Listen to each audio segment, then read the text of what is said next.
दिल्लीमध्ये डॉक्टर अक्षय नावाचे एक डॉक्टर आहेत. त्याचा स्वतःचा छोटासा दवाखाना होता.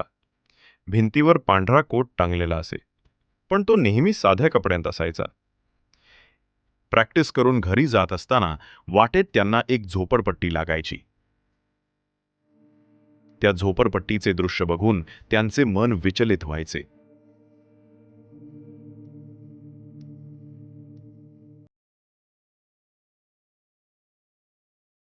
प्रॅक्टिस करताना त्यांच्या डोक्यामध्ये एकच विचार असायचा की या गरीब लोकांचं काय होणार, कसे होणार. उदया यांना दवाखान्याची गरज लागली तर हे पैसे कुठून आणतील, आपलं दिनचर्या कसे चालवतील. तिथे गरीब लोक, भिकारी, झोपडपट्टीतील मुले होती. कुणाला ताप, कुणाला जखमा, कुणी उपाशीपोटी बसलेलं.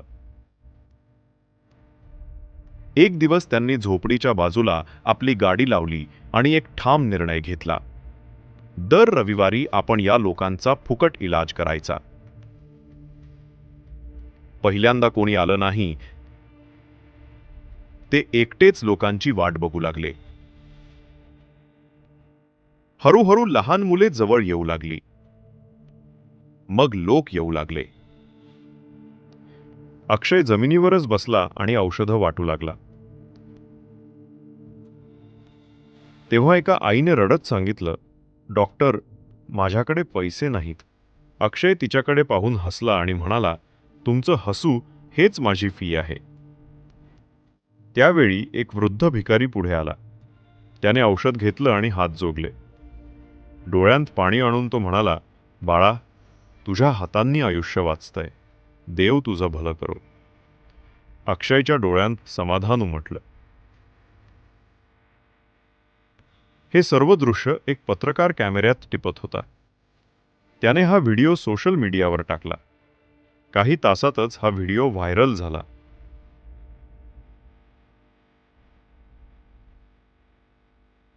अक्षय डॉक्टरांनी सगळ्या गरीब लोकांना आपल्या जवळच केलं. प्रत्येकाचा दर रविवारी इलाज व्हायचा. सगळी माणसे खुश दिसायची.